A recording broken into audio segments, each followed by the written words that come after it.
Hello, hello. Welcome, Forefront family, to Meet and Greet number 4.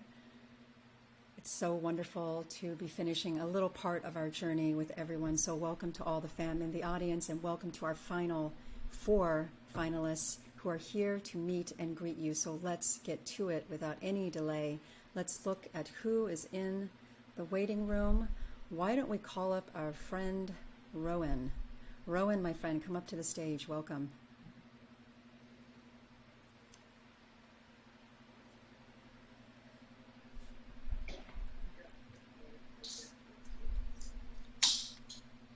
Am I Hi. am I first? Is that okay? I know Yeah.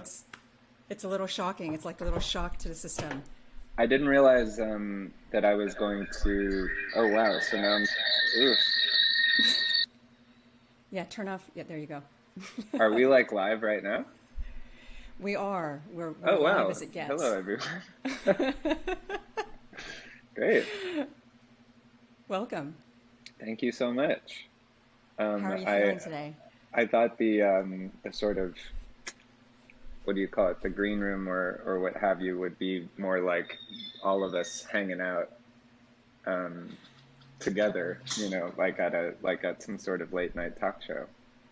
Yes, that's the way that I envisioned it. I wanted everyone to have contracts where Rowan said I have to have like peanut M&Ms in a bowl with this kind Yeah. of flour. I would be 100% there for you Nobody with even those asked demands. me. Well, we have to work on it. This is the first iteration of the W3CR, so give us some time to get up to that.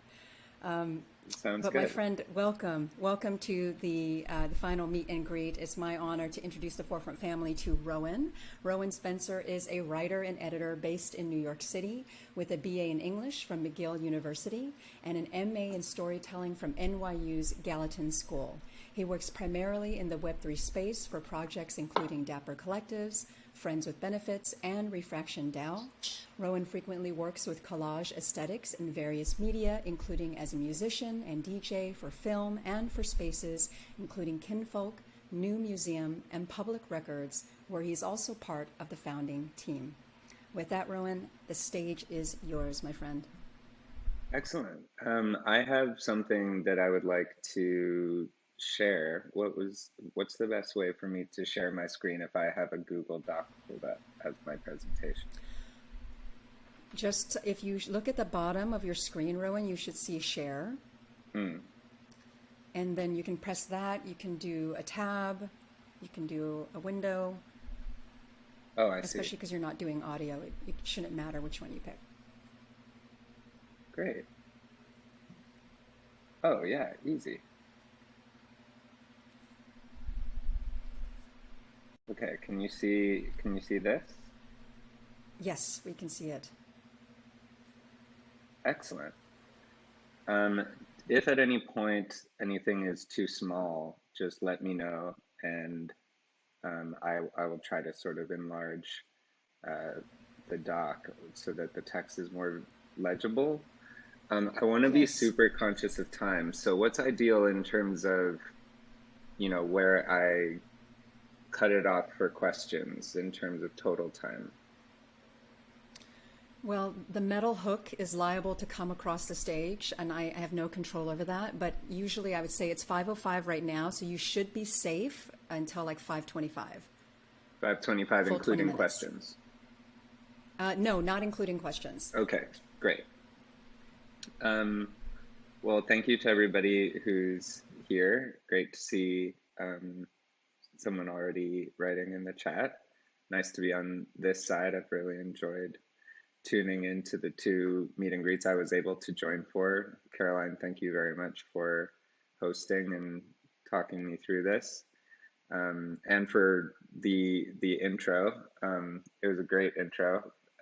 Um, I say with tongue in cheek because it's my bio that I wrote, but I'm Rowan and I am tuning in from Fort Greene, Brooklyn, which is behind me.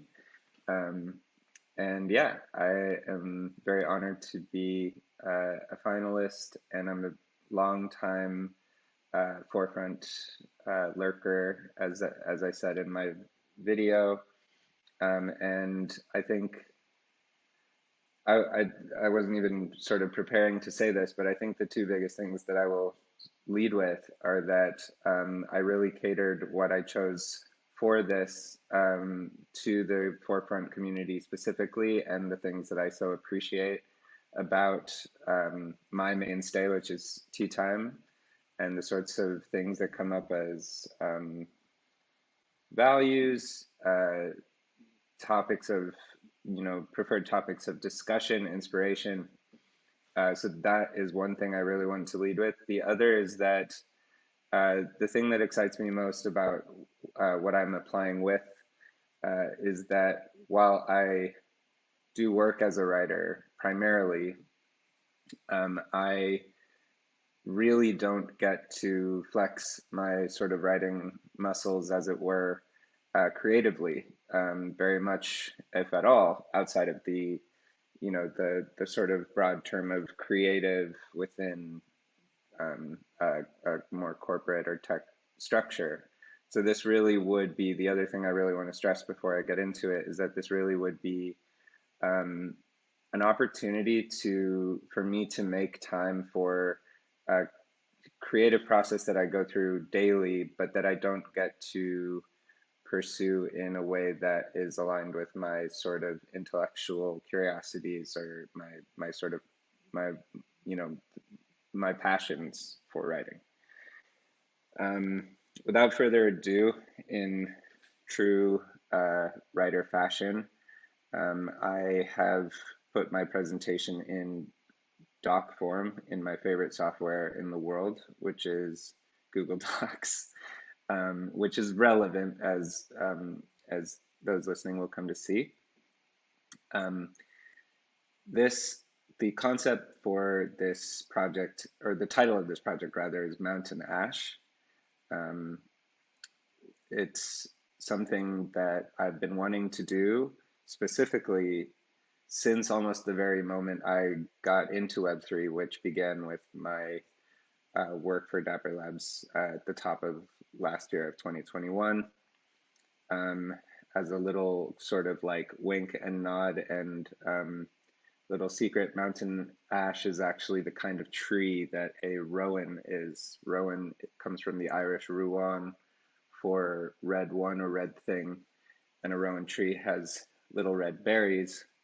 And it seemed an appropriate name back when I came up with it last year for a series of smaller essays and collage work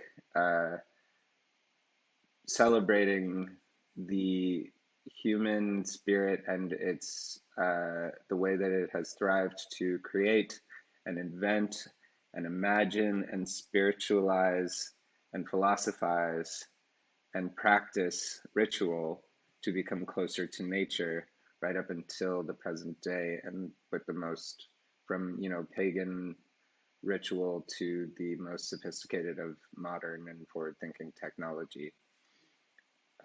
So you can see me scrolling, yes?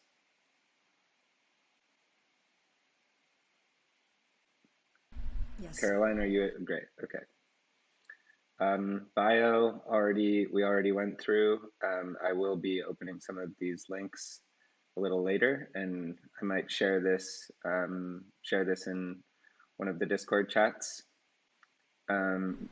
So how it started. This is a screenshot of my mirror write race, my first mirror write race submission in, I don't even know when, but I would say it's certainly over a year ago. And it says, "Hey, I'm Rowan, a writer, musician, and multidisciplinary designer, currently at Public Records, Dapper Labs, and Discogs, proposing to write about the intersection of technology and culture and nature. Topics will include sampling, quote unquote, the natural world in music, biomimetic web design, and the problem with the narrative around blockchain's environmental impact." This is when the idea was born.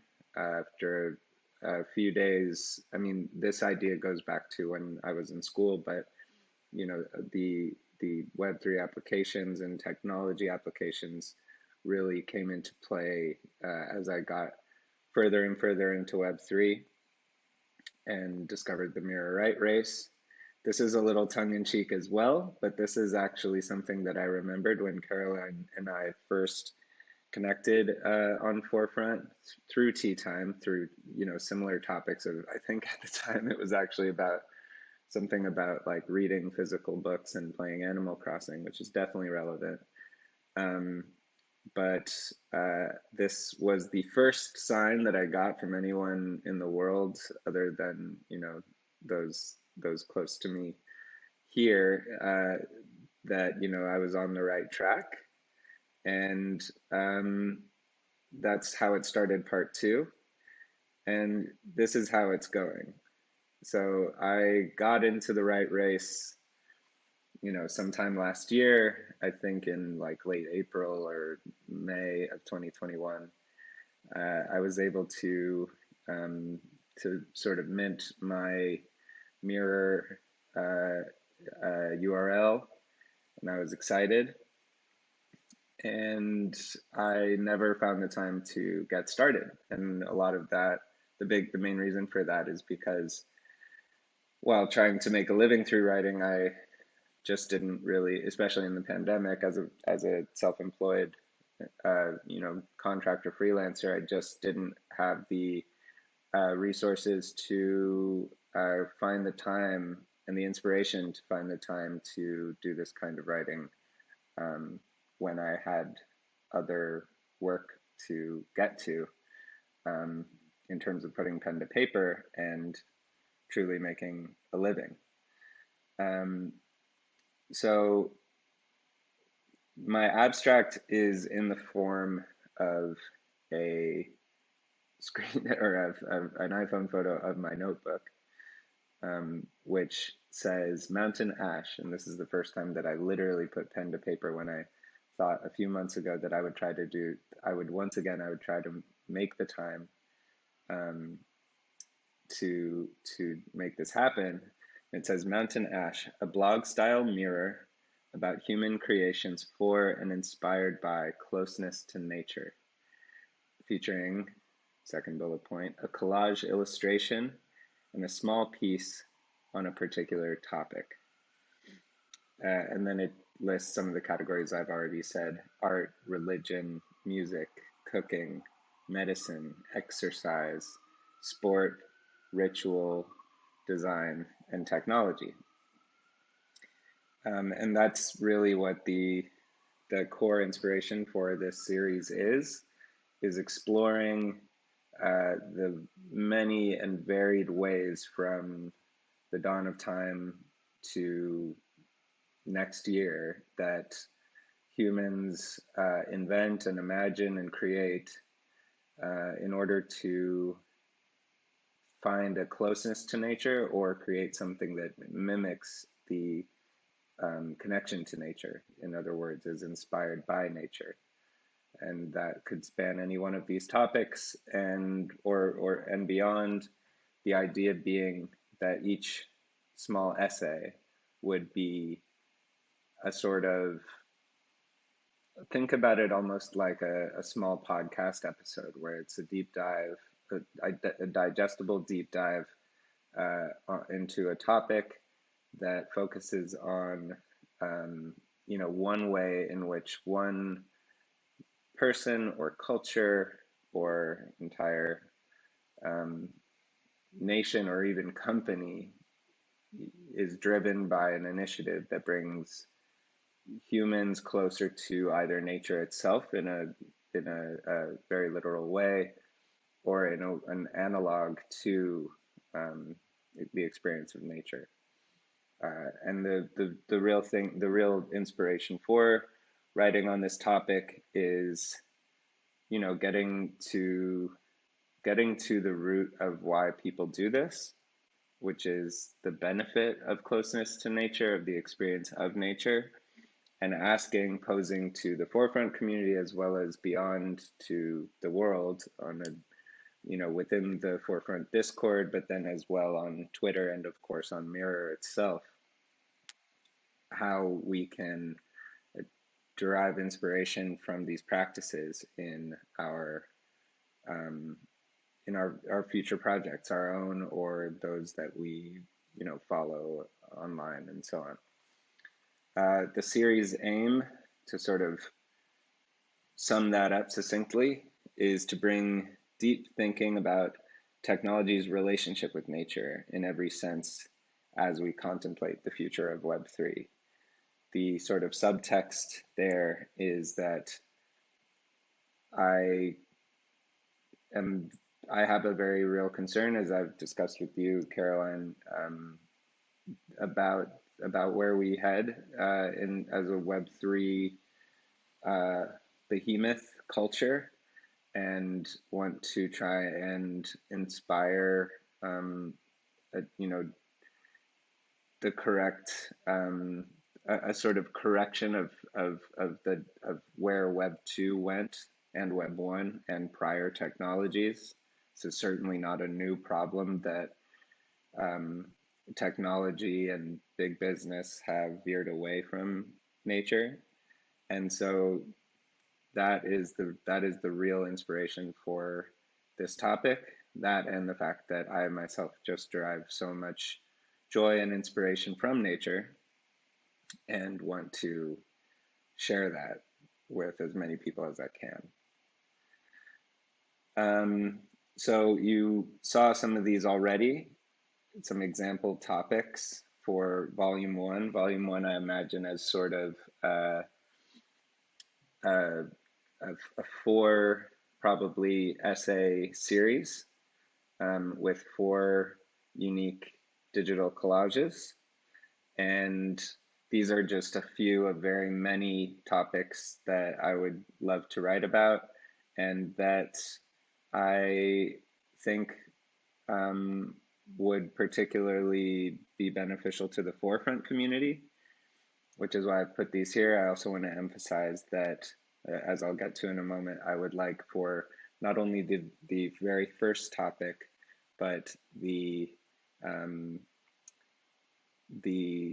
next 3 to be selected by vote by the forefront community. So just some example topics include, as I said, the sampling of the natural world in music and in sound work. So that could mean, for example, discussion of sound art or music that samples environmental sound, like the trees rustling outside my window, or me, putting something down on a wood table, and how that affects the human ear and human mind. It could also include, sound work in the form of the sorts of apps, or in the 90s, tapes that used either real recordings of nature or digitally synthesized sounds to mimic nature, and how we might derive inspiration from those practices for current and future work in Web3. Wabi-sabi aesthetics and their traditional applications, that includes everything varying from wabi-sabi is a Japanese aesthetic principle, so that could include discussion of Japanese tea ceremonies, or ikebana flower arrangement. It could even be applied to the Zen garden, a really fascinating example of actually effectively cutting off nature from a particular plot of land and putting, other natural materials not indigenous to that plot of land, but for the sake of creating a closeness to nature, which I think could really apply very interestingly to digital technology. Biomimetic design, I provided a couple of examples here, from the kind of really out there to very familiar. So that means things such as oyster texture, geodesic domes, or those sunlight alarm clocks that if you don't have, you probably have a friend who has. This one's particularly interesting to me, indigenous infrastructure and belief systems. For me, that's particularly interesting because I would love to include a discussion of my own native culture, indigenous to Ireland, and pagan ritual prior to the English colonization of the island and, you know, the imposition of new religions. And this one I put in for the forefront community, the film work of Hayao Miyazaki, but I am actually very serious about including that. You know, I used the example of podcast earlier because I think it is really important and refreshing with these more bite-sized dives into a topic to balance the heady and hyper intellectual with the playful, creative, and whatnot. Because I think that the film work of Hayao Miyazaki, despite all these other topics that really mean a lot to me, is probably the single thing I've ever seen on a screen that actually makes me feel more than anything else I've ever seen, like I'm standing in the middle of nature. I have a bunch of other topics I would love to propose to the community, but I will limit it to those for the sake of time. I have my 4-week plan here. I want to ask you, Caroline, if it would be good to talk through that, because I think it really helps imagine what I'm aiming for here. I could share some, you know, I could read a writing sample of mine that would be relevant, or I could share my collage work, but I could also share those at a later date. So given we only have a couple minutes here, what do you think would be the best thing for this moment? I am going to just reflect that right back at you, my friend. Go with what feels good to you in the moment. Okay. Um, Let me see if probably the best thing to do here, since I'm sharing maybe I'll just do this. I'm going to stop sharing, I'm going to share again, and I'll share my window. So just for some, here's my here's my empty mountain ash page, but I will also just show you for samples of my collage work. These are 3 that I did for Ghostly International, the record label, that are on my foundation page. It's just foundation.app/@Rowan. It's just ROWAN. I have a Are you collection showing here. anything right now? Oh, yes, I am. I don't see anything. Sorry. How about now? No, nothing?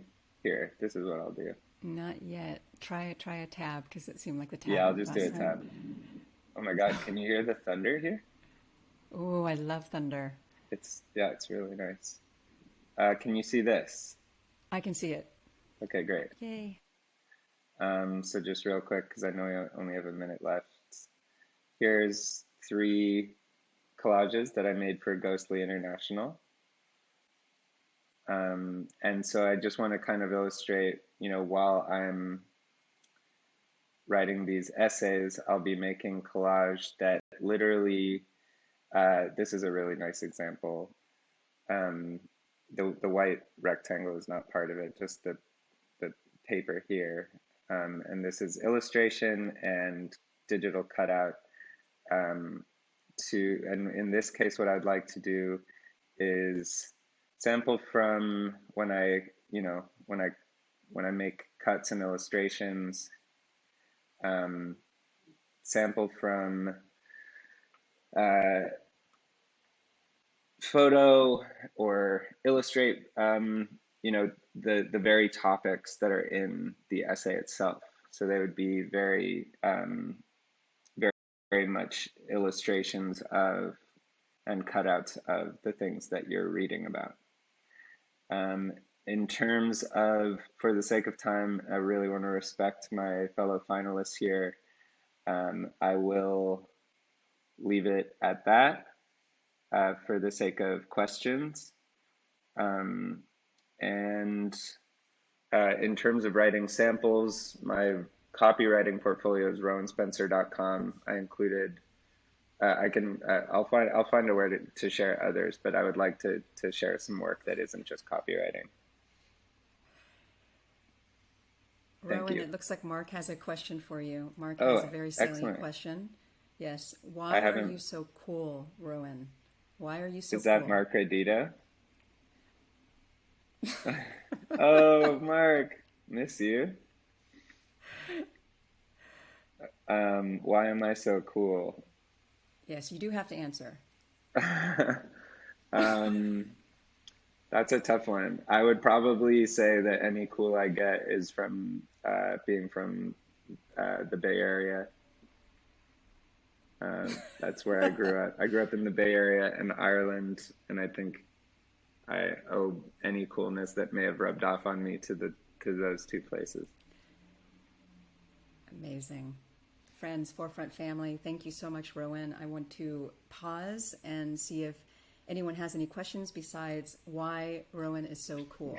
You heard it straight from his mouth, why he's so cool. Any other questions?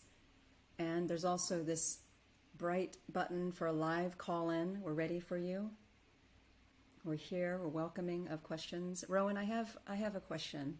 Hmm. So, how do you think of, because we had this Forefront Prism gathering where we were talking about spirituality and what exactly spirituality is. Everyone may have sort of different conceptions of this.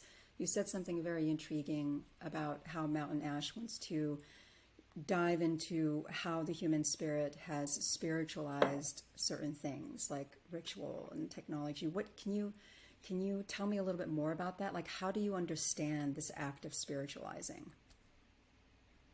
Well, I don't want to, I don't mean at all to diminish any kind of spirituality when I say this, but I don't think it's controversial to say that it would seem that most spirituality actually is trying to make sense of nature. That, of course, very much includes human nature, not simply our environment and our biome and animals and so on, but of course our earliest examples of spirituality and religion, for the most part, are either trying to in history that we know of are either trying to ascribe um, you know, uh, a narrative or a framework to nature. Nature being, this could range from the idea of saying, you know, Greek gods, Shintoism, indigenous American First Nations spiritual systems, Hinduism, etc., polytheistic traditions, um, are so many of them are trying to make sense of nature and our environment, or our inner nature, or the saying, um, God is love. The idea that many people believe that the very creation of a monotheistic God is actually just trying to um, personify or distinguish in one direction the actual feeling of love inside you or between two people or in an entire community. So uh, that, at the very least, it's a huge question. Um, and I think at the very least, in terms of the best way to apply it back to this project, that's my best answer. Thank you. Thank you for tackling that. My pleasure. Hope to do so The more. chat, yes, the chat room is not coming up with any other questions, so I'm going to lob another one at you, my friend, if that's okay. Please. So you spoke, I was also very much intrigued by what you said about Indigenous Irish pagan ritual. Can you share with us an experience or an intuition related to Yeah. Indigenous Irish pagan ritual? Yeah.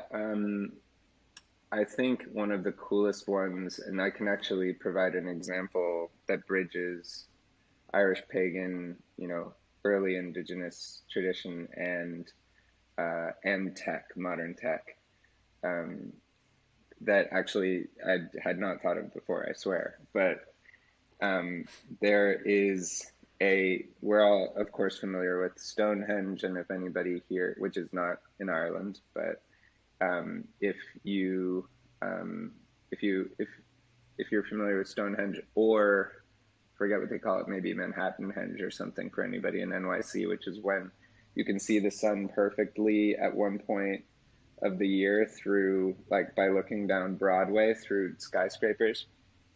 Anyway, there are loads of similar structures in Ireland, like Stonehenge, that allow for the sun at a particular time of year or twice a year to hit a particular point that has where it has to reach and go through enough bends, almost like a key in a lock, to hit a slab of stone. And that means that a certain amount of time has passed, which to the pagans also meant that, the sun spirit was trying to tell them something. And so I think a really great cross example is, I'm sure some people have seen a website or two that only operates based on whether or not it gets enough solar power. So when it doesn't, you say, oh, well, lovely. The sun hasn't been shining on us enough. So I'm just going to let this website have a break. And I'm going to take a break from that website until the sun itself, gives me the ability, gives the website the ability to run and me the ability to use it. Well, Rachel has a question. I got kicked off for a bit, but I'm curious to hear more about biomimetic web design and super excited second that. That was kind of fuzzy on my end from you, Caroline. I'm not sure if that's. Rachel, can you hear me? I can hear you, but it's super fuzzy. Yeah, it looks in the Is it feed super in the. fuzzy? I can. You might just need to like turn the your audio jack or unplug it and plug it back in of your headphones. How about now? Is that better? No, it's still kind of fuzzy. Sorry, 1 second. Hold on just a second, friends.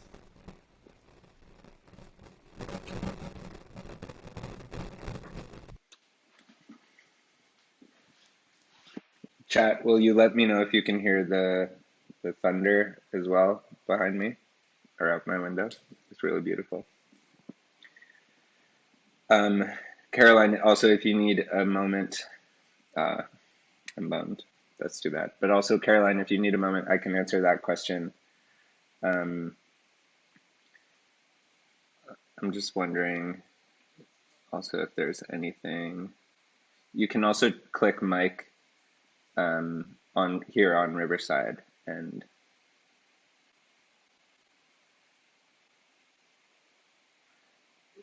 would it be good if I answered that question for a moment?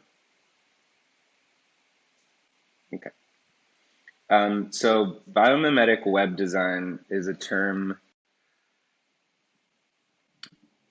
that I used in my mirror proposal, frankly, without having ever seen it anywhere else. And that's because I think that it's potentially, I'm sure it's being worked on and it might have a different name, but the concept there, as at least in terms of thinking about the essay series, is to talk about biomimetic design, which of course applies primarily to design structures, physical design structures that imitate, everything from the shell of a certain kind of crustacean or other animal, or a kind of flappable structure that imitates a leaf from a tree.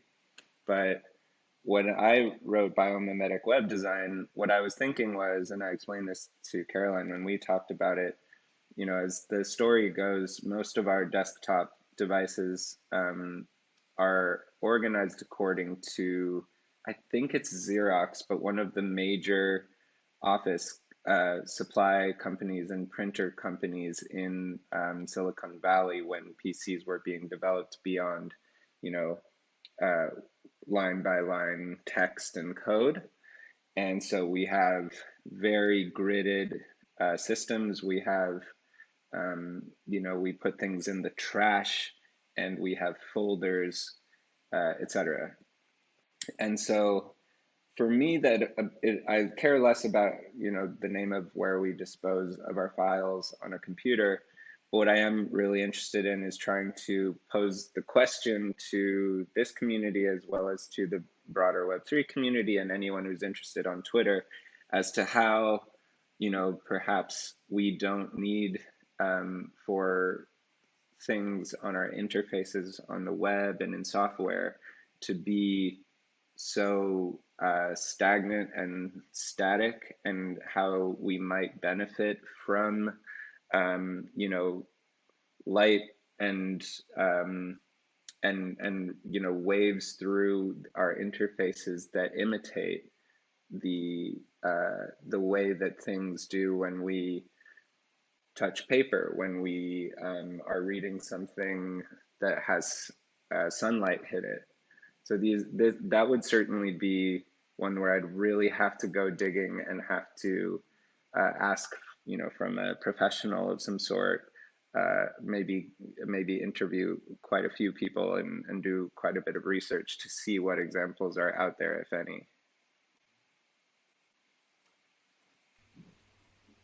Amazing. Thank you, Rowan. Thank you so much, my friend. Oh, you sound great.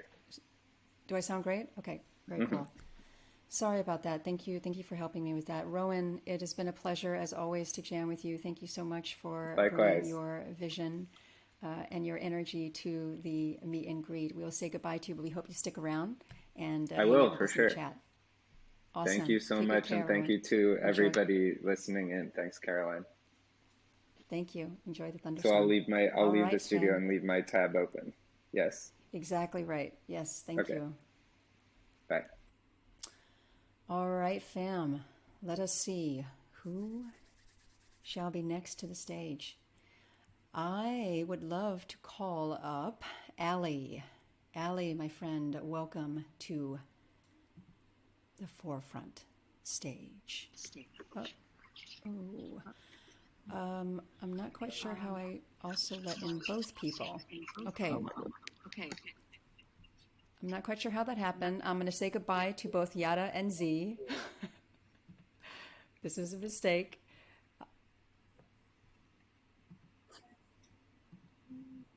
I'm going to say goodbye to y'all. I'm not quite sure how that happened, Z. We'll let you back in. Okay. That was very strange. I wanted to let in Allie, and then all of a sudden I let in two people that were not Allie. Oh, geez Louise. Okay. Yada, are you with me? Hi. I need you to do me a favor and leave the studio. I keep trying to take in Allie, and Riverside just like opens up the entire door to everyone. So. Okay, bye. Bye-bye. See you soon. Thanks. Hi. Allie, hello. How are you, my friend? I'm good. How are you, Caroline? I'm doing well. Sorry about the technical difficulties. Don't worry about it. It's, we'll get through them. It's part of living on the internet means just, going with the flow. So I get it. Yeah. Absolutely right. Thank you for your patience. My friends, Forefront family, it is my pleasure to introduce you to Allie. Allie is an early childhood educator and play advocate who has been working with children from 0 to 8 for almost 20 years. Allie is interested in how communities can support more playful opportunities for all children, with a focus on how open-ended materials nurture creativity, curiosity, and engagement through the process of play. With that, my friend, I give the stage to you, Allie. Thanks, Caroline. Hopefully you guys can say in the chat if I'm breaking up or anything like that. Hopefully it goes smooth. I like to do something interactive to start with. I'd like you guys to use the chat. Looks like there's about 19 people watching. So if anyone can use the chat box, just take a second and I'd like you to type in your favorite thing to play with when you were a kid. So it could be a physical object, it could be a space, it could be, maybe it's a person, but maybe you could share, maybe a couple people. Sand, yes, sensory stuff, wooden swords, I love it. Dog, yeah. Play is a really universal experience, so I'm going to kind of reference the fact that we were all kids at one point. We all had childhoods. We all played, and we all enjoyed the process of just playing with stuff. You know, we didn't start out playing with these objects. You know, like being curious about machines or sand or things like that. We weren't, you know, worried about what we were making or having a final product. So on that note, I'm Allie, like Caroline said. Right now, I'm teacher Allie to 25 really amazing 2 to 5-year-olds that I currently work with part-time as a teacher and a parent, cooperative preschool. We're a super small nonprofit, and we only have 2 weeks left in the school year after this. So I'm excited to maybe spend my summer, a little bit of my summer in residency with you guys. So in some ways, I think I'm a little unique because I'm still doing what I got my bachelor's degree in 18 years ago. You can do that math if you want to, but I'm an early childhood educator. I started my teaching career in Seattle, and I was introduced to something called the Reggio Emilia approach. And you're welcome to Google that, or I will chat about that with people. But that really helped shape my passion for putting children's interests at the center of my teaching, and also centering my teaching around giving children the opportunity to explore and experience and discover the world for themselves. I really find that regardless of the kids I've worked with, they really want to explore. And the advice I often give adults, so I work with parents, I work with other educators, and the advice I usually offer is just to get out of the way and let kids figure things out.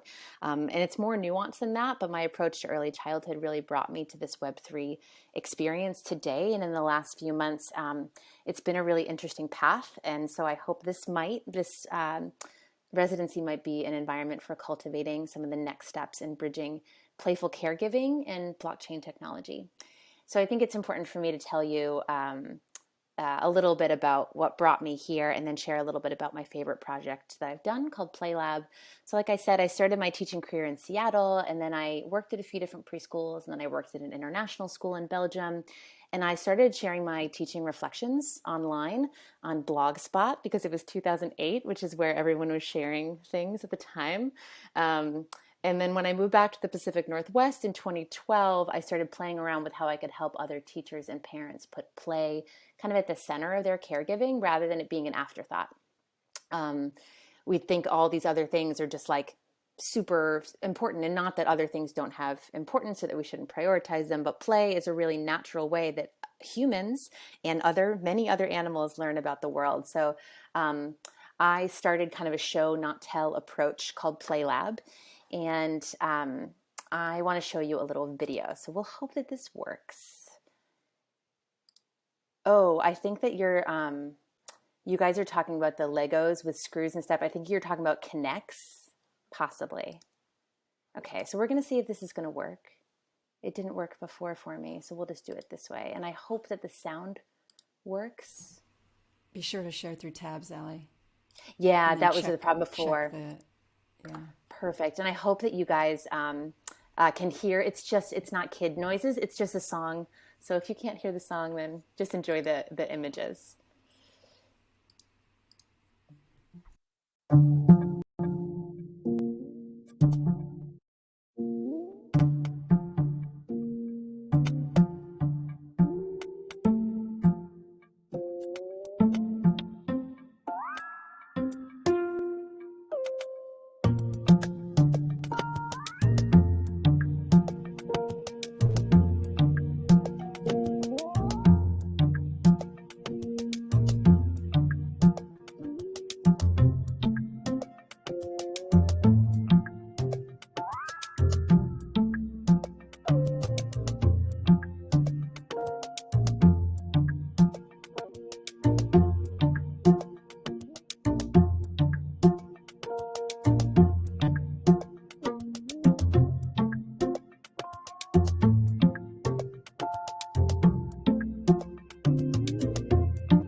So that's just some footage of some things that have happened over the last couple of years. And all of that, it's really the theme I think you can see through those clips is about using open-ended materials. There's nothing super fancy. There are, some specific things that we use sometimes, but there's lots of cardboard, there's lots of tape, and really just giving kids the time and the space and materials to play. So Play Lab has always been really experimental and flowy. I started it in 2013. And it existed mostly as pop-up play. So a lot of that footage was just from pop-up play where I would offer materials, usually like a community group like the library or an art gallery or the movie theater would let me pop up and bring materials. And it was just drop in, stay for 5 minutes, stay for an hour.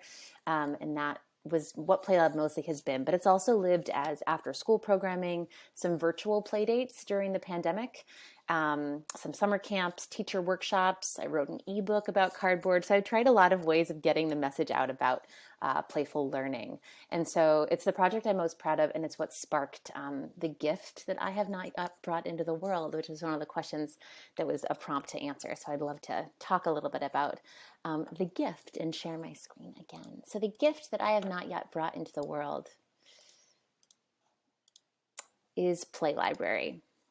So Play Library will be a space for children and families to check out toys and play materials that support children's open-ended and curious play. So picture a toy store that works like a library, a traditional library. So you take a few toys home, you play with them for a while, you bring them back and you exchange them.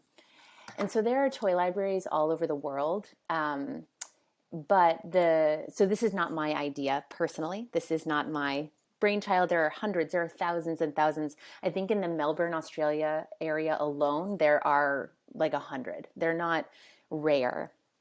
So there's toy libraries everywhere, but this vision has a little bit of a twist because it's a toy library that is owned by all of those involved. It's inspired by cooperatives and DAOs, and we expect to grow and sustain the library through community participation of time, materials, and expertise. We would focus on early childhood, so 2 to 8-year-olds. And there are a number of possible physical models, like a set location or a mobile library or pop-ups. So there's a lot of details to work out, and I'd love the chance to work on that this summer during the residency. That's one of the weeks of my game plan would be kind of world building around some of that in real life stuff. So a really important part is the shared values. Community ownership of a library means having intentionality around these shared values. And I see these as the initial ones that I can identify, but I think that you have to get your people together before you really know. You have to have that dialogue, right? So 3 of them that I kind of single out and talk about a lot are sustainability. A lot of children's toys are plastic and they are not created with children's deep engagement in mind. They are meant to sell you things for your kid to keep them occupied. So we might find an analogy in fast fashion. People collect items or they're gifted things pretty mindlessly, and then they wonder how they ended up with so much stuff. There's really not a need for us to have all the same toys when children are not playing them all at the same time. And sustainable choices help us move away from overly consumerist choices. And if you're trying to buy less stuff, toys are a really good place to start. And that's directly related to spending less, lowering the cost of the stuff that's associated with childhood. Having kids is expensive. I'm a teacher. I don't have kids. But childhood is going to be quite expensive. And we don't need, we could help parents with that, have some money for them to do something else with. A toy library gives a chance also for a family to try something without sinking the money into it. So you could say your kid always wants to check the same thing out. Why, then that that's worth spending that money on. And having a constant rotation of materials really enriches and delights children. In my classroom, it's not the same thing every day, all the time. We have some things we love, but I also switch things out quite often. So it's meant to be for everyone. Money shouldn't be a barrier. I picture an annual membership, but that number should be far, far lower than any family would plan to spend on toys in a year. And then the final value is playful caregiving. So having positive relationships with people in space and materials. So acquiring materials for the toy library that we can all share together. There's a lot of ways we can acquire those materials.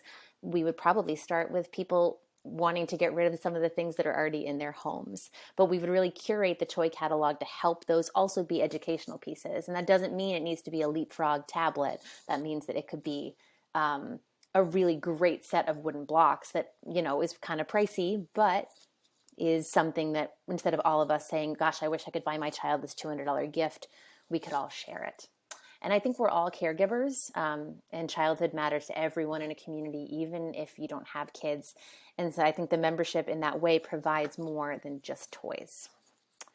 So we are on chain because this is an IRL URL hybrid. It's physical items for checkout, meeting tokenized membership and a toy catalog. So the library is more than just like the items in the catalog with a record of membership. And when I first thought of this idea, and I'll talk about the seed in a little bit, I just couldn't quite picture just kind of putting a bunch of money at something, buying some software, having people pay their membership. It feels community owned, feels better. So the toy library, the catalog is a really core element, but we can make it more interesting and have more intention. So the Play Library will implement blockchain technology to document, govern, and tell our stories. And then also Web3 is an interesting opportunity to establish collective ownership of the library. And so we're giving the gift of this on-chain catalog code to any community that wants it to organize their own library. So the idea is that this is a public good. This is something that we're creating as a prototype. Possibly if there are enough IRL people around me, then my community is the place where we will do this.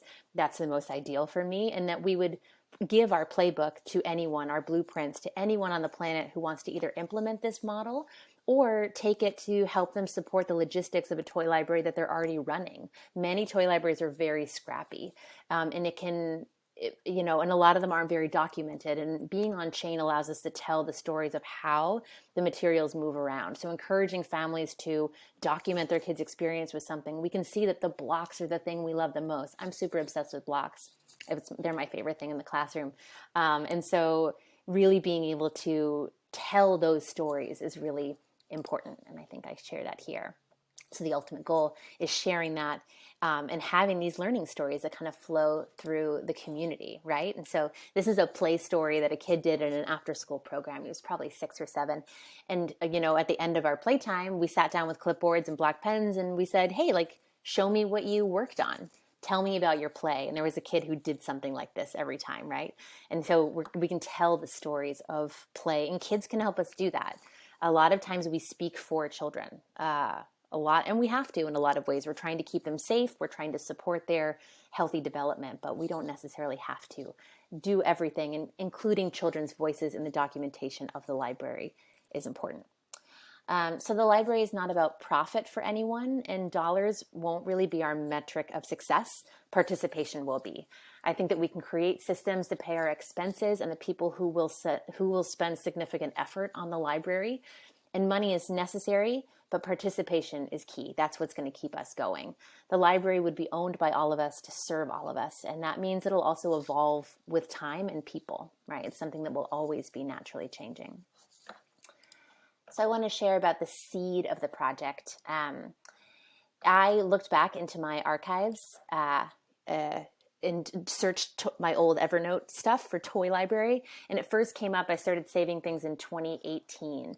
And that was the first rabbit hole that I went down. And I got really interested in the idea. And I came to this point after 5 years of Play Lab, the pop-up play experiences, where I had acquired some materials and established these really classic, never fail, kids always want to do this and their parents have to drag them away kind of prompts, right? Like kids never wanting to leave, but they're just playing with tape, right? It cost me $20 to entertain 100 kids. And so that made me think of these non-expensive, non-electronic, but deeply engaging materials. And it's hard to communicate that in a world where we're really marketed a lot of toys for kids to keep them busy. So I think of this 3-year-old who was playing with cardboard, and the parents just said, I've never seen my kid do anything for 45 minutes besides look at their tablet. And that's not a compliment on me as the person who was entertaining them. That's about the materials. And so the idea was that, Play Lab works for show, not tell. And I think the toy library would do the same. A toy library does the same. And I keep calling this play library because I think that it's about that central belief about childhood too, is that it's about what we do with these objects and how we curate the objects too. So I'll show you some more images while I keep babbling. A challenge for me, I think the biggest challenge is kind of the IRL, URL nature of the play library. And I was really intrigued by what Ash was talking about yesterday about the broth, the soup shop, because she's kind of tackling something similar. So we'll need physical assets that we have to acquire, and we have to store them, and we have to transport them. But I believe that being part of something like the Residency will connect me with the digital hive mind of Web3 that has been really invaluable to me so far, the friends that I've made. And we can help think about those logistics together. I have a lot of visions, a lot of kind of worlds that I've semi-built about how we can tackle the logistics. But the most important part of this project is getting the toys into the hands of children. But I want to also launch with a digital structure that we can scale. So thinking of the digital structure, but we're not token first. And I know some people are very turned off by that, but we're not token first. It's kids play first, but keeping in mind the whole time that we're trying to build something that will allow us to be a collective on the blockchain. So I definitely dream of tokenized membership, but I also think about the struggle of onboarding. Just anyone who wants onboarding onto Web3 is someone who just wants to check out some toys for their kids. So I'm very conscious of making sure this is equitable and inclusive as well. So leveraging the Residency to explore the communal sense-making and creation. I'm here because of the risks that I've taken, like the journey that I've been on. And I want to leverage the community mostly through interactive digital play. I want us to have play dates every week. I want to invite people of all ages, but I'm happy to do separate like digital play dates, virtual play dates with just kids who are part of the Forefront family. I'm sure there are parents in the Forefront community who might want their kids to be part of this too. I would want us to have some curated articles and podcasts to listen to with some of the people that have brought me to these ideas and this thinking, and have discussions around that. And so a lot of that would obviously this summer with this being a digital residency, it would happen a lot of it on Discord, maybe some video chats, things like that. And then I also dream about the possibility of reaching out, seeing who is physically near me in the world, and perhaps having a pop-up play date together in real life. But I really feel like leveraging people for their experiences as children, their experiences raising children, their experiences as creative people, and what they kind of wish they had when they were younger. And I also think that because I dream of this as a public good, people might say, I want to be able to do this, so I want to help be part of the first one too. So having these conversations with people, as you all know, that if you think this is cute or great or fun or just a good idea, and you could see it at any scale in your community, you could participate and follow along to help us launch the first one, because that's going to make all the other ones easier. We can make that playbook and just pass it along for people to fork. And I really want the journey to be reciprocal. I feel like I have a lot to give, and being around people who are interested in creativity and childhood and fostering curiosity in Web3 would be really amazing to have more people to kind of geek out with. And then I want to kind of end my little babble with this. I was listening to an amazing podcast the other day where they referenced Octavia Butler, who wrote Parable of the Sower and Parable of the Talents, and she unfortunately passed away before she published Parable of the Trickster. But I loved this. She says, there's nothing new under the sun, but there are new suns. So this is just one of the people that you would hear from. I would make you listen to a lot of what she had to say in the worlds that she built.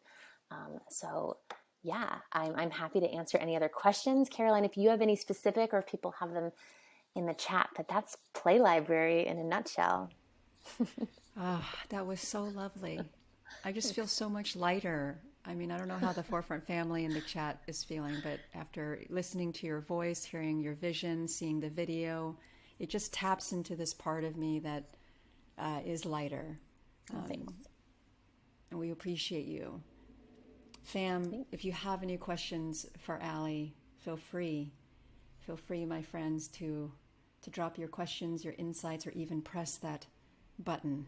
It will eject you right into our studio, and you can ask Allie the question face to face, so to speak. I'm glad that all the technicalities worked out. That's good. Yeah, yes, Yay. yes. I have to ask you about how you play, because I need to know what you do when you. Sure. Well, I'm lucky. I mean, the thing that puts food in my refrigerator is a very playful job. And I believe that a lot of what we do as caregivers is just getting down, and you don't have to play at the same developmental level as the kid, but getting down on the ground, playing with blocks, being curious alongside with kids, thinking out loud and wondering out loud. So I do that for 30 hours a week. But I also, in my own home, my pandemic hobby that I picked up was sewing, making clothes, and I've been very careful to be playful about that, to not get frustrated at something that can be very technical and that can require like something really specific. Like everything that I've made has some sort of imperfection, but they actually make me smile a little bit. So when I play, I'm like usually sewing, or I live in a really beautiful place. The Pacific Northwest is a gorgeous part of the planet.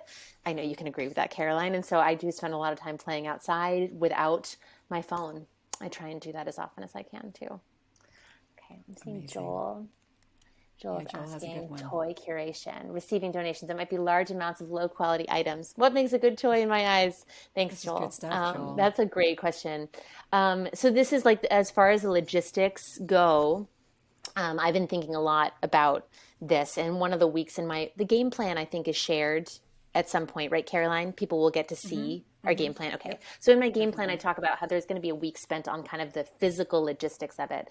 So I do think that we would accept donations. I think we would have to be intentional about what we ask for. The thing that comes to the top of my mind is that we wouldn't necessarily want lots of really commercial items. So like your kid might really love her Moana lawnmower. That doesn't exist probably. I just made up that phrase, but we probably don't want that plastic Disney toy. So I think that trying to figure out how to do that, and not say that toy is awful for kids or that your kid doesn't like it, but we can really only accept some things. I kind of have this extra vision of possibly like taking things that might not go in the library, but we like take them apart and like make new sculptures out of them. But we probably would have too many things for that as well. So that's a separate dream. So the low quality items, I think we would have to kind of think about what we would do with those. I wouldn't necessarily just want to pass them on to something else secondhand. We know that places like Goodwill do end up putting a lot of things in the landfill. So that's a really good intentional question, Joel. I appreciate that. And what makes a good toy in my eyes? It's durable. So it's made to last. It doesn't have flimsy parts on it. They're going to like crack.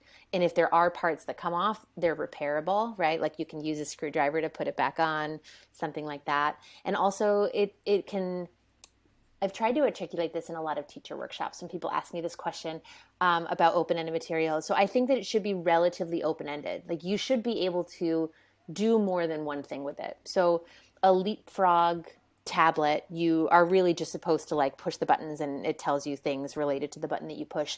But a block can be anything. Cardboard can be anything. Even like a really high quality wooden fire truck, you can create something in your house to drive that around, or you can pretend to be a firefighter, or it can be a school bus. So I think kind of having that vision of what it is, but with understanding that the best way for us to get materials is probably going to mostly be donations. So yeah, open-ended materials are definitely what we're looking for. And yeah, I think it'll be interesting to see. I'm nervous to put out that first call for materials. I feel like it's going to be my garage that is the place where things start to kind of accumulate. And I think it's going to be really interesting to see how many people actually heed that call. And yeah, what happens there? That's a really good question. That's an excellent question, Joel. Thank you, my friend. Yeah. Any other questions? You're welcome. You're welcome to drop them in the chat. I have kind of a question that I don't quite know how to articulate, but I've noticed it in children that I've been around. And I don't know, because Allie, you said that you've worked with children 0 to 8.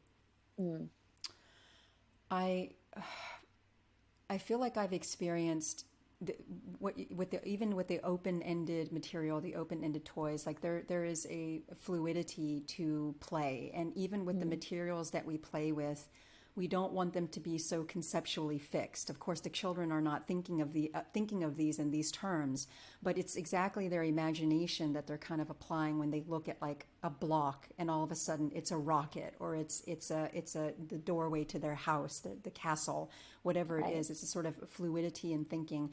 Do you have a sense of like what that age, like is there a threshold in an age that you've noticed that when children cross it, they begin to be more preoccupied with what you just said when you were talking about your experience with learning to sew? Is there an age that once they cross that threshold, they're no longer flowing and carefree and not caring about, does this horse really look like a horse? And you begin to notice that they're like, I don't like the way this looks, Allie. Can I start over again? This doesn't look right. Yeah. I think a lot of that has to do with like living on the planet and in the culture that we do. So you start to get this feedback, like this, like good job, bad job, or you're just playing around and someone steps in and corrects you. So I think that has a lot to do with caregiving. We don't need to like, it's not like, the never say no, like everything's amazing, good job, you just, I think it's just letting kids explore, and we don't have to interrupt them so much to tell them they're right or wrong, or that like something has to be corrected. So I think we all have relationships in our lives, with people who, you vent about something and then they're like, here's 4 solutions. And you're like, well, actually, I just had to, like, I'm probably hungry, or like I just kind of had to say it out loud to someone. And then we have people in our lives who are like, interesting. Or like, you've got like, they're there with you rather than being like, here, get out of this. And I think it's different approaches to caregiving with kids. So I think about yesterday, we were doing self-portraits in the classroom, and there was a girl who started hers 6 times, and she kept like just drawing one line and being like, no, that's not it. She was like, that doesn't look my hair. It never looks like my hair. And I said, you can do it as many times as you want, but it's okay if it's not perfect, or if it doesn't look exactly like you. Like, that's what cameras are for. It's never going to look just like you. But I think having that playful approach, and I think so I think it has a lot to do with caregiving. And I think also we have to model that around kids. I think that we have to be like, oops, whoops, oh, this went wrong, but like, that's okay. Or we have to be real people around kids. And that's a lot of that thinking out loud, wondering out loud, being curious out loud. So I think it's really environmental, and it's about relationships. So when kids are learning to write, if you draw an E and you put 16 lines sticking out of that vertical line, I've seen parents be like, oh, it only gets 3 lines. If they're only 3 years old, they could put 100 lines. You know what I mean? They could just put one, but they need to feel ownership over the process of their learning. And that's what continually I come back to with play. So having your ownership over that. So with me and sewing, like I was hand sewing this thing, like I cut the seam allowance wrong, and no one's going to see it but me. And it still has some imperfections, but I know I love it. And it's a piece of clothing that I'm going to wear. And every time I wear something that I made, it feels amazing. So I want kids to feel like that all the time. And I've gotten better at sewing, and they're getting better at their stuff too. We have to start somewhere, and everything is a process. Absolutely everything is a process. So modeling that and experiencing that with kids, I think, is really important. You are so lovely. Thank you. Thank you, my friend Allie. We appreciate you so much. Thank you for spending time with us. Yeah, We thanks. will have to say goodbye to you to welcome another finalist in your place, but we hopefully see you in the chat room. Sounds good. Thank you. Bye. Bye, Allie. Thanks so much again. Bye-bye. All right, Forefront fam, we have two more in the final meet and greet. Who shall be next? It's going to be Z. Z, come up to the stage, my friend. Welcome.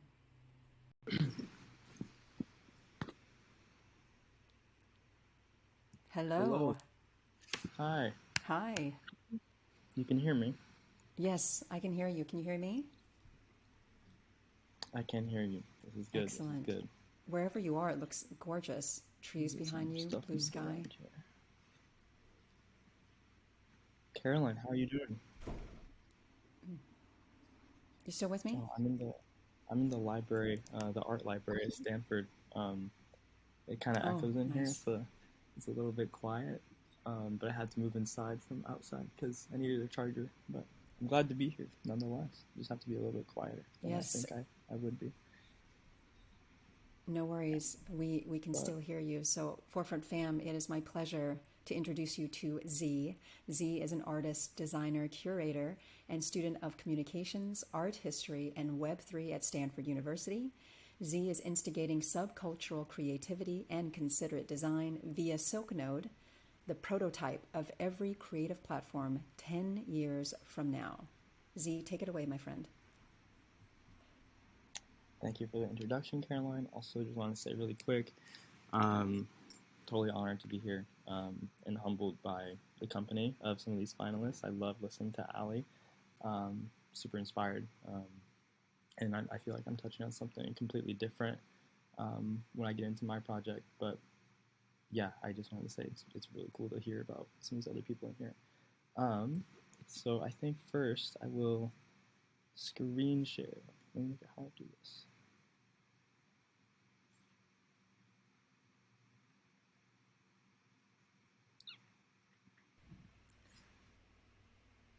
If you just press the Making me share. open up preferences. Yep. Yeah, it's not letting me.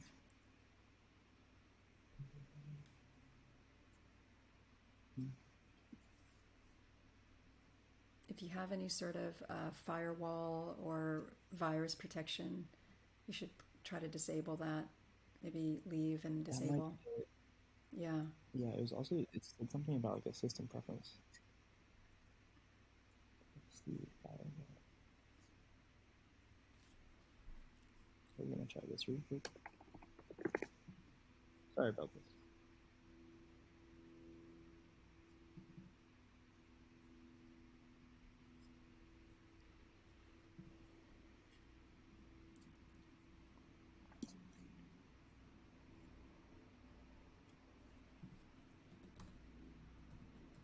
What's showing up for you guys? Can you see anything? Okay, this No. might be it. I just clicked on the share button and it went away.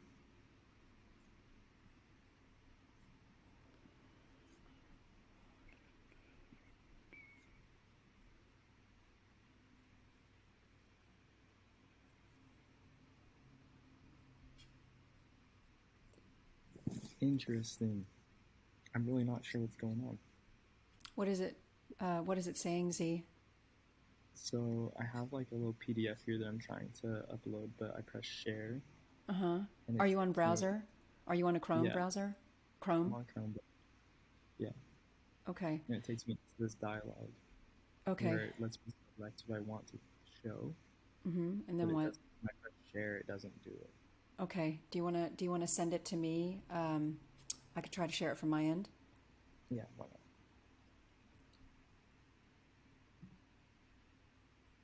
Just email me really quick. Sorry about this. No, no worries. Okay, through email. Yeah. Alrighty. Let Let's you see know when here. it's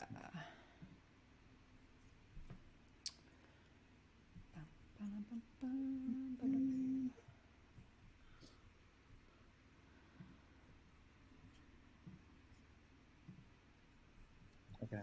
It's sending now. Let's see how fast I can get to you. Amazing.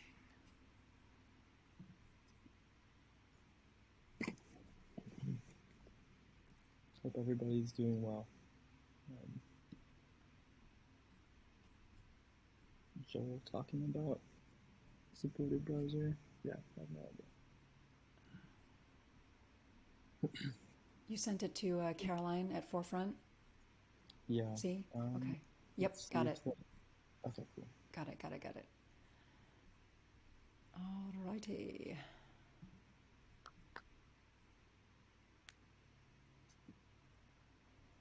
Okay. So, how am I gonna? Let me just try to.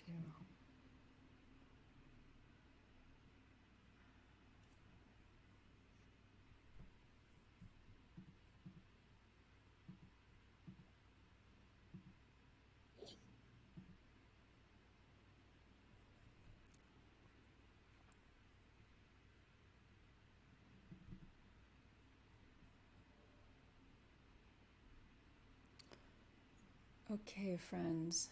It is opening. Thank you for your patience. I'm going to try to share. Just let me know if y'all are seeing any sort of lagging, because I have a lot of windows open right now.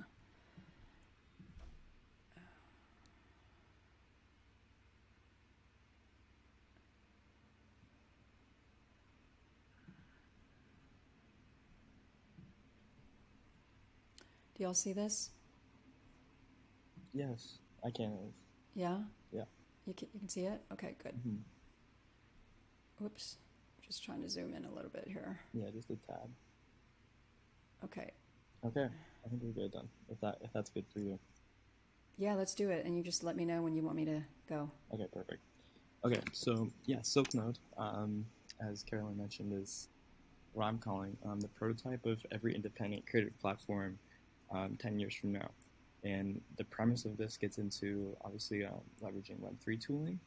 I think a big part of how we're going to interact creatively and virtually online, outside of how we're already doing it, is going to be by means of decentralization, by means of blockchain, by means of token gating. And so the current existing Silknode suite kind of gets into largely product, curation, editorial, and essays. So making space for basically like curating, showcasing product, and then allowing a community to form around said product. Because a lot of this gets into niche interests, such as, like, for me at least, and what Silknode is kind of looked at, if you go to the second slide, a lot of like technical, functional clothing design. So I highlight this on the Instagram page. And so far, people are loving it. People have kind of come here to look for these clothes and to see what's going on and look at, okay, this is like an example of considerate design. This is an example of like technical clothing that maybe isn't necessarily seen in like the common like mainstream flow of product that we typically tend to see online.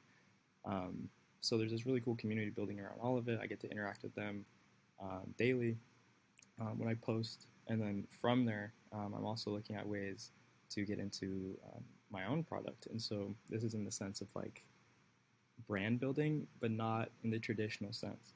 I think brand building is typically very highly linked to corporate worlds, looking at, okay, analyzing trends, analyzing maximizing profits, analyzing, okay, here's like what we think a consumer is going to like, and we're going to run this into the ground until they like something else.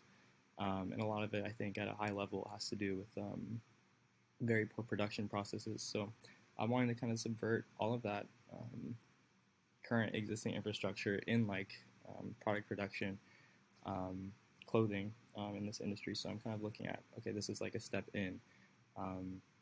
And then if you go to the next slide, actually, here's kind of like where this interest comes from. So I grew up in Oregon, near the Nike headquarters, and in growing up, I was exposed to a lot of Nike products, and some of this Nike product was called Nike ACG. Right there. Nike ACG, which is called all conditions gear, and this gets into like hiking, outdoors kind of stuff. So gradually over time, I started seeing a lot of this and wanted to document it online. And this is, I think, one of the first times where I saw that like people really loved seeing product in one place. Like designers, creatives, people who just like clothes, people who like product in general would come to this place specifically for seeing it and maybe buying it with the chance to buy it. So this is on a page called ACG Archive that I started my senior year of high school. And since then, it's almost at 10,000 followers. This account is, and people, eat it up. And so from there, I took that energy and that idea of like, okay, wow, people really like product. How can I do this in a more, I think, centralized or like more focused, hyper-centered idea of like what I actually am getting at? Because I like ACG, but there's like a different sphere of like product that I want to highlight. And so that's kind of what I get into Silknode doing, and I started that about a year ago. And then if you go to the next slide. So here's the first product that came out under Silknode. It's a fleece. It's a fleece jacket. It's called the Yeti fleece. And so earlier this year, maybe a couple months ago now, me and a friend who helped me make this jacket, leveraged this online community of people who loved clothes and specific kinds of product to give them Silknode product in itself. And so this was a huge success. I had just come off of like working on some assistant design projects for Drake and Nike, as well as Arc'teryx, and had huge learning experiences over there, and then came back to Silknode with my own independent venture into like, okay, here's what product looks like on my end, if I could do it in a way that would be, you know, aware of all the values that I have kind of mentioned thus far, getting into this like idea of considerate design, this idea of like community involvement through product, but not necessarily in the sense of a brand. And so, yeah, my friend and I, we made 30 of these. Well, actually, we're making 30 of them. We made one of them, and then put up a batch of like 30 slots to be like, okay, you can buy this if you'd like. And to our surprise, it sold out within a day. Somehow John Mayer bought one. I really am unsure of how that happened, but a bunch of people were getting into it, and that was kind of like our first venture into like, okay, product. And it was awesome. And then going from there, we can look at the next slide. We can look at, okay, so what is the bigger mission of Silknode in general, and how I want to see it scale and move forward in Web3 in this sense. And I think this is probably the most interesting part of why I'm here. So I think the mission with Silknode is making space in Web3 for independent subculture creativity and product. And so I think going to the next one is good too. When I say this, I just mean that like there needs to be more space online for people who are younger, into cooler things, or more like concentrated things such as product in this area that I'm talking about, where like niche subcultures and communities can come together and have places to interact in a place that is enabled by proxy of Web3 tech. So again, to the next one. I want to get into token gating the website, and this is basically the first place that I'm hoping to start moving. This is what I would use dollars for. Obviously, we're all familiar with token gating, but social token gating in this sense would give access to this suite of like what I was getting at before, product, of Silknode product, of other people's product, of curation, editorial, art, essays, like all of these things coming from different people in the community. And so say you do have access, you have basically bought an NFT that gives you access to this community. And obviously the website here, where I'm hoping there can eventually be a forum installed. And this is basically a space for you to enjoy being in a community that is there only for that, and that you have given merit, shown proof that you want to interact with. And I think this could be a really cool hub of energy for just like subculture and Web3. And I'm hoping that this can be a proof of concept. Say this does happen and we move forward and we find a way to integrate communities into social token gated settings. This can be proof of concept to move forward and scale, continue to build out brand work, continue to build out product, and then even going from there, just like setting an example of what it might look like in the future. And this is what I talk about when I say I'm prototyping, what it might look like to have a community, a brand, creativity, and subculture in Web3. Because currently that doesn't really exist for people in this sense.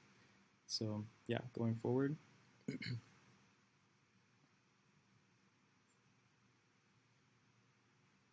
this is just a picture of the world, and I'm hoping that when this does happen, there's a better world for us to access on the internet that gets into like everything that I've spoken about so far. And then last slide is just a link to the website that's currently up, and the ambitions of moving forward with that are basically what I've talked about so far. So yeah, I think that's all I've got for right now. Thank you, Z. Yeah. I will stop sharing. Thank you so much, my friend. So let's pop over to the chat and see if the Forefront family, if you have any questions, comments, feel free to drop them in the chat for Z, or even join us in the studio if you have any questions.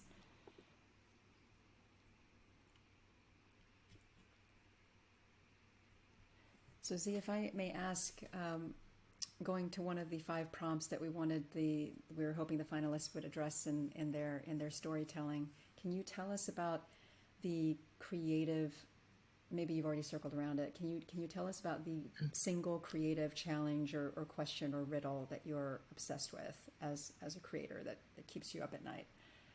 Yeah, I think the big thing is getting out of this like loop that has kind of developed over time under capitalism that sees products being made, items being made, objects being made for consumption and maximizing profit, rather than making something that has been like, okay, this is going to fill a purpose, this is going to give something to someone in a way that's practical for them, it's going to make them feel good, and that relates to their values. And this is a fully formed thought as to why they should buy this, rather than just like, okay, so we know someone wants, for instance, like we know someone needs like some silverware in their kitchen, so they're gonna go to the store and buy like some random silverware because they can.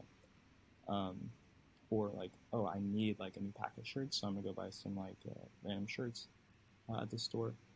And this was made like inconsiderately. This was made through terrible design, not terrible design, but terrible production processes. And so getting back to this basis of like being more critical when you do buy something and having values infused into like every purchase that you make, everything that you consume. And so when we look at curation and giving space for like people who are into certain kinds of things, and then giving these people product already knowing that they're based, already knowing that they're like based in this idea of, okay, this is what I like, this is why I like it, and then also hopefully like kind of encouraging them to like these things as well, or tell them why they might like them.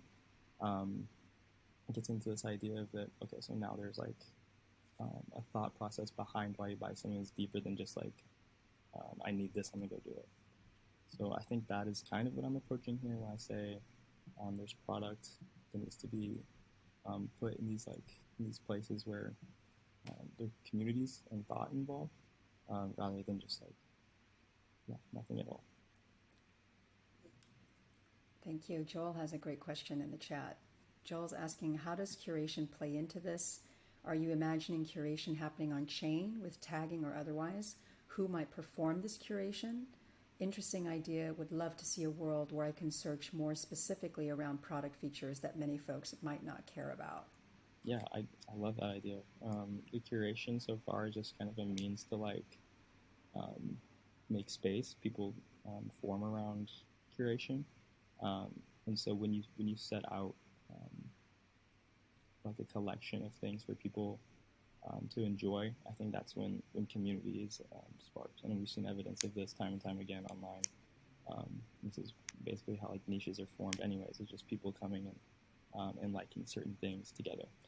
And so that's kind of how curation plays into this for me. But I think down the road there's a lot of opportunity for other people to have their own curations, for other people to make space for themselves in their own communities.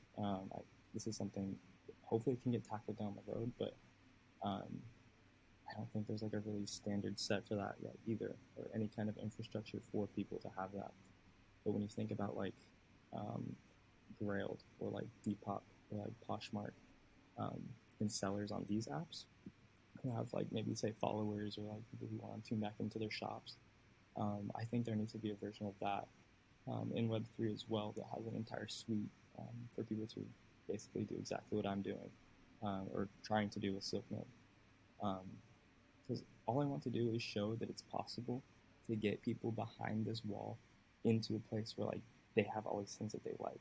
And just like this is one microcosm of that effect, but I want it to be way wider even outside of myself. So I'm really just hoping to show that this can be done. This is a viable way to community build and like sustainably. Obviously, people need money as well, but like a viable way for us to interact with product and each other. Thank you, Joel. Thank you for the question. I'm curious about something, Z, that you said in your application video, that you said you were Trojan horsing. You were talking about the community that had gathered around you with the Instagram account, and you said that you were Trojan horsing them into the subversion of capitalism and the values that you would like to infuse more into Web3. How does this look like, this Trojan horsing? Can you kind of talk us through how you think about this? I'm actually surprised I didn't talk about this more, but I think with what I'm doing, it's on a very, I guess, mostly through Instagram. Like I have a Twitter, obviously, but most of the curation and interaction is going on Instagram. And so these people who come and have made up this community are people who are really just like, okay, this is an Instagram follow to me, and this is something that I like, so I'm going to follow. Like it's just like maybe not the fullest form of commitment or interaction with what I'm doing. But when you keep recurring and giving people examples of, okay, here's something that like makes up this ideology that I'm trying to give to you, or trying to like make you understand more, I think like gradually you kind of get the sense of like where we're going with like what is the end goal of Silknode, what am I eventually getting at. But all these people, a lot of them for the most part are not familiar with Web3, are not familiar with maybe necessarily all these ideas that I'm getting at when I talk about like a non-corporate production process, or like a like why that's important, why that's valuable, why we need new systems. And so I'm hoping that just as we continue to go forward, and then eventually getting people behind these gates here, that as soon as they have this actual like deeper sense of like commitment to the community, or like a reason that they're there, or a deeper bond, that we can continue to give them these ideas of why it's important that they're there, why it's important that we go through by means of Web3, by independent creativity, and making space for subculture in these spaces. So yeah, I'd say that's what I mean by Trojan horsing. Is a lot of people don't think that way already, and by giving them the space, we can kind of start to give it to them later, just because they like it, just because they're there. I love it. Thank you. Thank you, Z, my friend. Thank you for taking time to spend with us, with the Forefront family. It's a pleasure to jam with you more. Great to see you, my friend. We will say goodbye to you now, but we hope you stick around in the chat and watch Yada's presentation. Absolutely. Thank you again. Thank you. See you around, Z. Thank you, my friend. Thank you so much. And Nate is reminding me, thank you, Nate. There is a POAP you want to collect. Oh, yes, you do. And there is the form in the chat window. Nate has dropped it, and he's telling me very helpfully that you should stick around for the secret word, which we will not give you until the very, very end. Yes, Mark, you've got to stick around until the very end. This is the deal. All right, this is the moment. Last but certainly never, never least, Yada, please come to the stage. We've been waiting for you. Ooh. Hello, my friend. Hi. Hello, hello. How are you? I'm good. It's Mercury is definitely popping out Gosh, for Mercury. Technology this season. I know. Rachel was telling me it's like Mercury in retrograde. Oh my. Well, my friend, welcome. Yada is last but certainly not least of our amazing Fire 16 finalists. It's my honor to introduce Yada to the Forefront family. Yada Blooms is a queer Latinx creatrix, alchemizing life's moments through her voice, songwriting, storytelling, and workshop facilitating. She has a new songwriting workshop series called Dear Shadows, sprouted from the Abundant Creativity Alumni Support Network. Yada is also a Web3 music seedling, co-curating at Songcamp's third largest songwriting camp, Web3 Hackathon Camp Chaos, with 77 artists around the world. Yada is growing. Yada is blooming. Yada blooms. Well, with that, my Thanks, friend, Caroline. I give it to you. You got it. Cool. Thank you for that awesome intro. And I just wanted to also say like a huge thank you to the Forefront team. One for like helping me out with some technical difficulties today, and also for putting on all of these 16 magical interviews from the people that I've talked to who are friends who have been going through the interviews. They've said that it's felt really like warm and beautiful, and it's because y'all got some great souls and hearts. So yeah, just saying that first, I would love to begin actually with everybody who's listening, and also Caroline, if you're down to join me in closing your eyes. I'm going to do like a small little meditation and reflection session to then just kind of set the tone, set the seed, start planting the seeds of fun things to come. Okay, so close your eyes and do a little body scan from the top of your head, going past your eyes, past your nose, your chin, neck, shoulders, heart space, stomach space, hips, knees, and all the way to your feet. And just if there's any tension, let it go. And if you need to breathe through that, allow yourself to breathe through it. So I also want to just guide us a little bit through some breaths. So breathe in, 1, 2, 3, 4. Hold, 2, 3. Breathe out, 1, 2, 3, 4. Breathe in, 1, 2, 3, 4. Hold, 2, 3. Breathe out, 1, 2, 3, 4. And continue doing that for 3 breaths.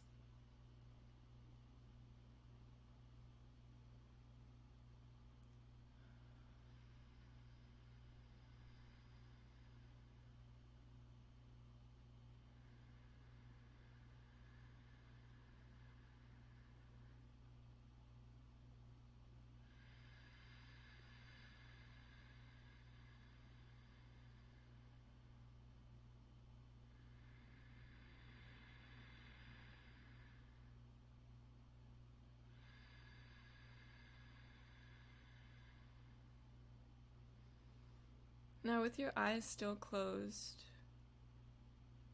I'm going to seed you with a question, and then we can walk through a little forest together. What is something that you hunger that haunts you or has haunted you from the light? And if a visual is helpful for you, imagine a young child that's walking through a dark forest, but there's some little fireflies there, and also you can see that there's moonlight in the distance. And as you contemplate this question, what is something that you hunger that haunts you from the light? Take that child on a walk through the forest, walking towards where the moonlight is.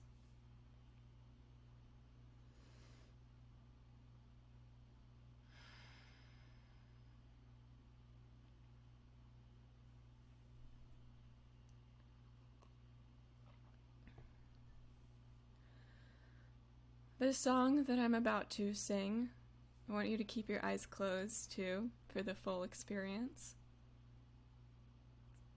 But it's come from a place of a contemplation like this. So let it take you wherever it needs to, or wherever you end up. And it's called Dear Hunger. Dear hunger, will you please please just cake me in. Sweet desires fill my body shriveling under your spell.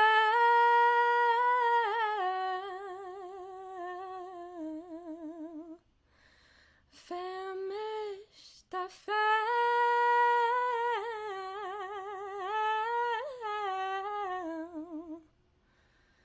Dear hunger, you're the pain I deeply crave. Soft whispers like a temptress lure me to caves no one can tell.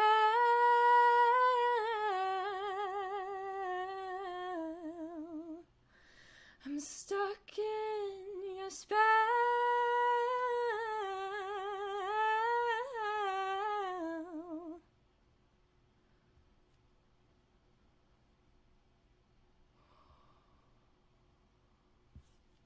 Okay, now you can open your eyes, and I would urge you to also reflect. If you have a notebook by you, you can write down whatever came up to you. If it's something that will brew in your psyche for a couple of moments, let that sit, and I encourage you to take some reflection period outside of this.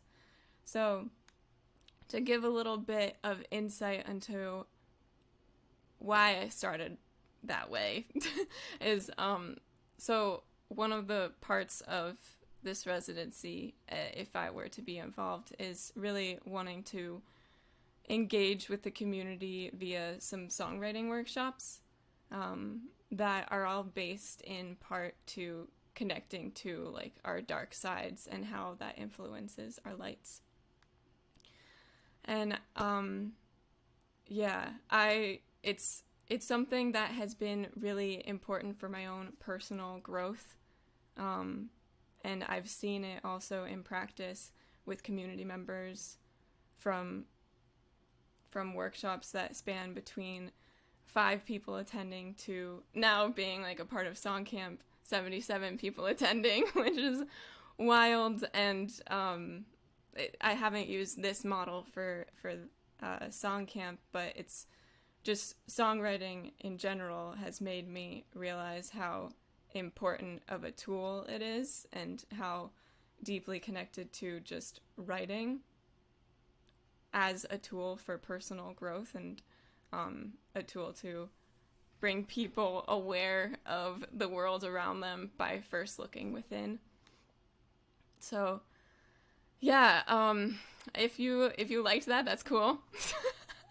And there would be more of things like workshops like that to experience during my time in the residency.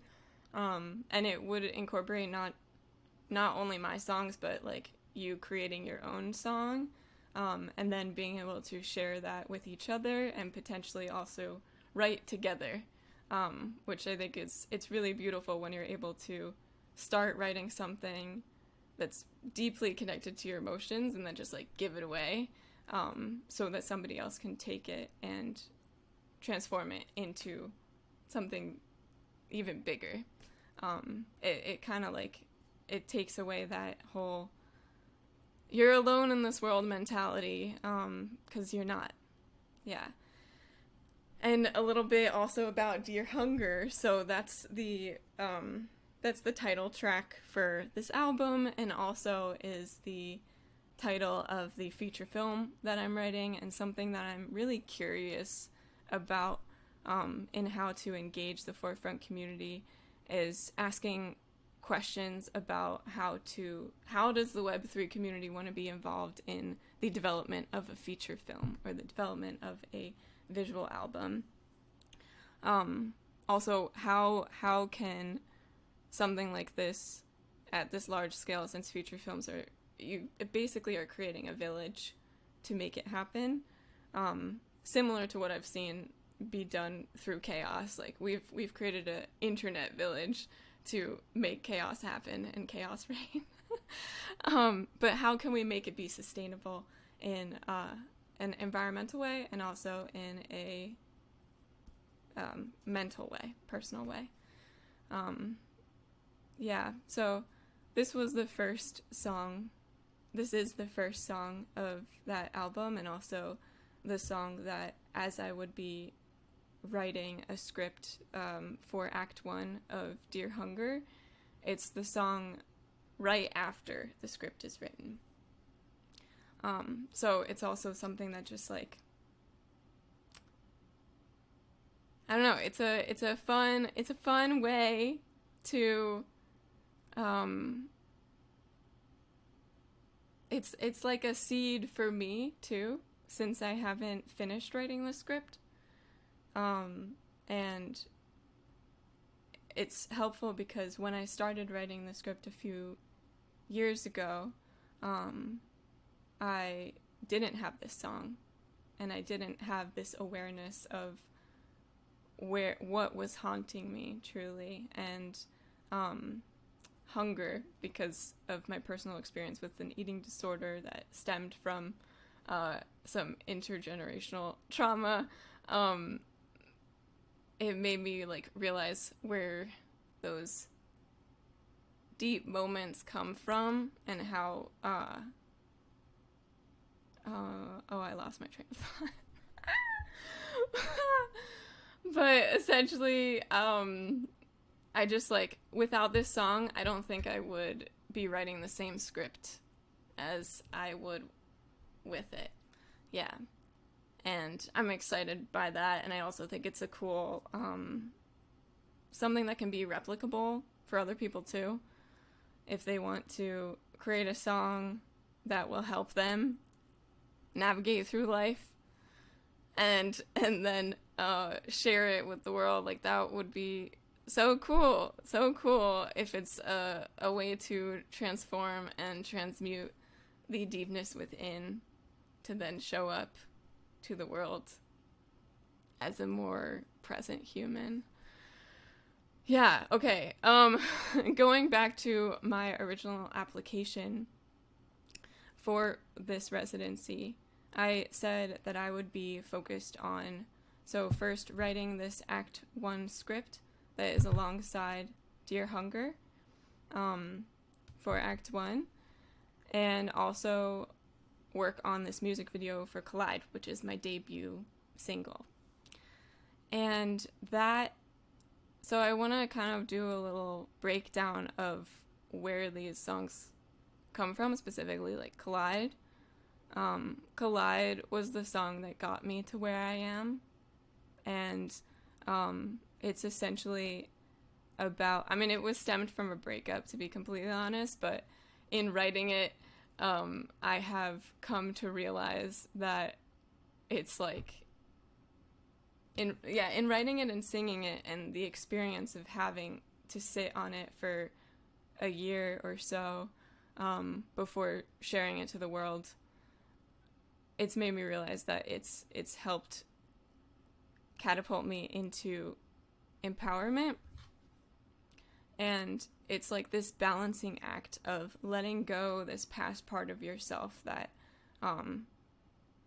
is really like, believes that life should be a certain way, believes that one person or one thing is how it's gotta go. But really, if you let go of that and trust into the universe, opportunities will blossom in front of you.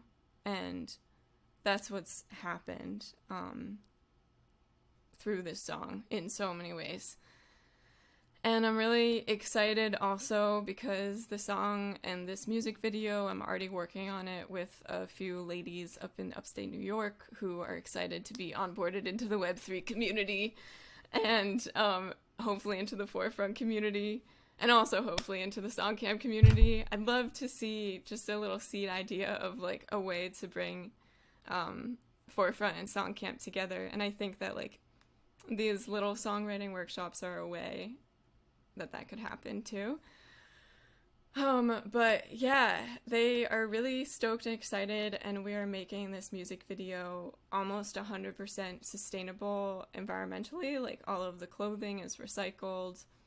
all of like the fashion that's being made for the music video is donated, or like the fabric's donated. And my friend Chloe, who's a fashion designer, like she is so badass, and she is creating the pieces by hand. So it's really great. It's exciting. It's exciting. Yeah, and then that, once it would be put out as an NFT, would fund like the development of Dear Hunger. And through this process of like writing the script and diving deeper into what do I truly want the story to say, and what also do people need to hear, you know, which I think is a really important part of why I want to host conversations on Spaces with the Forefront community, and also with the greater Web3 community, to see what people need. Kind of going back to how I started with this little presentation, something that I've noticed in Web3 is that just it's super fast. It's go, go, go environment, and it doesn't feel like there's a lot of slowing down. And I don't know about you, but I've definitely gotten carried away in riding the cheetah's dust. And it makes you lose yourself, which is also a deep part of Dear Hunger, the script, the album in general, and just like the mission behind it is like, you don't have to lose yourself, and if you have, that's okay, and you can show up by listening to yourself, by listening to your inner song, and by also acknowledging when there's pain, or when maybe you've given up a little bit or run away from who you are. So yeah, it's all stemmed with there. And the first song that would help influence is called I'm Fine, and I'm Fine is that song was created out of unfortunately losing one of my friends to being murdered, and it made me like, I don't know, it was a really intense moment, but it also, by singing that, it made me feel connected to him, connected to my purpose, and also really passionate about gun control, so, which I still have to explore, how I would incorporate that into my art and my activism through my art. But yeah, that's a little bit about me and about my projects that I would be hopefully working on through the Forefront Residency. Thank you so much, Caroline, for this space and time. Thank you so much, Yada. Thank you for, snaps. Thank you, my friend. Just so grateful for all that you shared, for the beautiful song.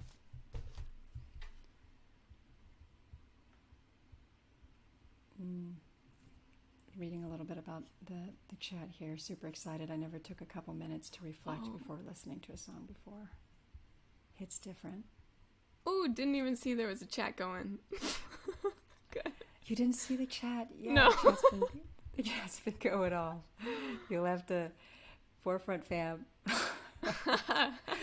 Mark, do you have a question for Yada? Friends, do you have a question for Yada?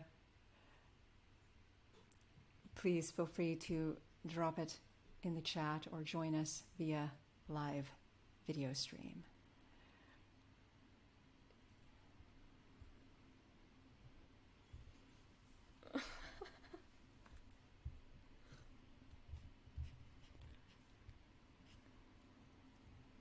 Mark is asking, is it both the movie and the album in this residency? What are you focusing on? Good question. Good question. Focusing on the, so a little bit of both. The album is first, but the movie is the end goal.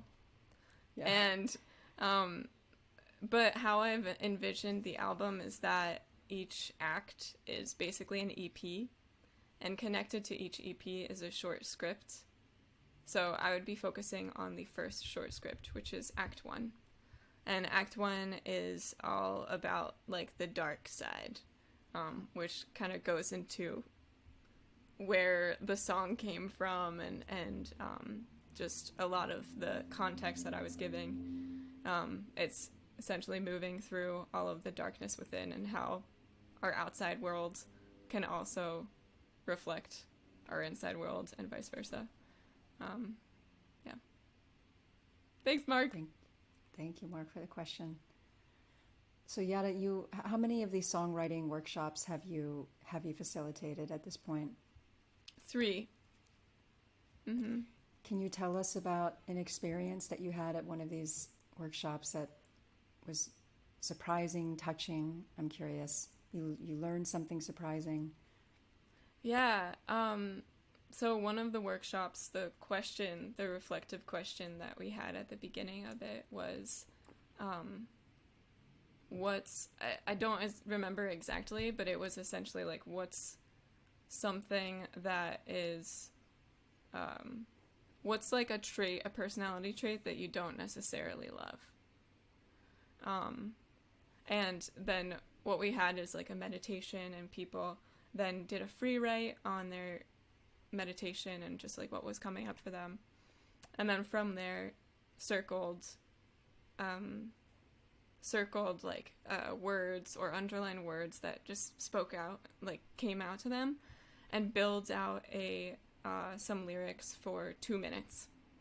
And then after the 2 minutes, the pages, the documents that people were working on were then switched to the person over. So then the other person was able to fill it out. And something really interesting was that, like, all of them, they started really like introspective and dark, but at the end of the song, it was super light. It was like all about loving yourself. It was all about alchemy. Yeah, and I think that was just really cool to see across the board. That was with 7 people, I believe. And I mean, I think that the only way that these can really be successful is also in how you create the containers. So the people who showed up also were really open to just being raw in the moment, even if it was for 2 hours. But yeah, that was a really beautiful, beautiful moment. Amazing. Thank you. Thank you for sharing that. Thanks for the question. Got it. Fam, do we have any more questions for our lovely Yada Blooms? Wee! I know it's late many places, so yes, it's late. You Gucci. Also, I apologize. I wanted to start like because all my stuff is like pretty deep and dark, and I know that at nighttime sometimes that isn't the best. So I just really hope that if this has stirred up anything in anybody, you're able to go walk outside or just take a big sip of water and a chill break. Rachel is saying, no, I love it. Yeah. I love it. Super excited. Ditto. Well, my friend, somehow we tried to structure these so that we would be under an hour and a half, and somehow we still do these marathon sessions. Thank you for hanging there with us, being our honored final 16th finalist of the Meet and Greets. My friend, it's an honor to close this with you. Thank you to the chat's going off yet. I hope you're watching this. I am. Squad is here. I hope you're watching this. The squad is here. I also want to give a really, there's no words for this. None of this, Yada, I have to say thank you for the touching shout out for the team. The team behind all of this, and none of this would be happening without Rachel, without Nate, and without Noelle. I think Noelle's asleep. She deserves it. So shout out to my friends and colleagues. I love you. And shout out and also hat tip to all of our friends in the chat, some of whom have been repeatedly showing up and staying with us throughout these entire sessions. And it's just so amazing to be able to be in this experience with all of you.